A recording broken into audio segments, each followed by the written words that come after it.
தமிழ்நாடு சட்டமன்ற தேர்தலில் 4051 வேட்பாளர்கள் போட்டியிடுவதாக தேர்தல் ஆணையம் தகவல் தெரிவித்துள்ளது. தமிழ்நாட்டில் சட்டப்பேரவை தேர்தல் வரும் 23ஆம் தேதி நடைபெறவுள்ளது.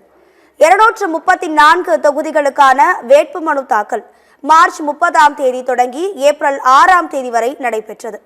4000க்கும் மேற்பட்ட வேட்பு மனுக்கள் தாக்கல் செய்யப்பட்டன. வேட்பு மனுக்கள் மீதான பரிசீலனை கடந்த 7ஆம் தேதி நடைபெற்றது. இதனைத் தொடர்ந்து தமிழ்நாடு சட்டமன்ற தேர்தலில் 4051 வேட்பாளர்கள் போட்டியிடுவதாக தேர்தல் ஆணையம் தகவல் தெரிவித்துள்ளது.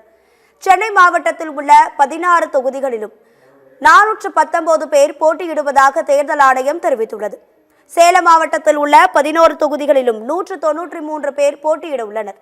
கோவை மாவட்டத்தில் உள்ள 10 தொகுதிகளில் 183 பேரும், திருச்சி மாவட்டத்தில் 9 தொகுதிகளில் 171 பேரும் போட்டியிடுகின்றனர். நீலகிரி மாவட்டத்தில் உள்ள 3 தொகுதிகளில் 18 வேட்பாளர்கள் போட்டியிடுவதாக தேர்தல் ஆணையம் தெரிவித்துள்ளது.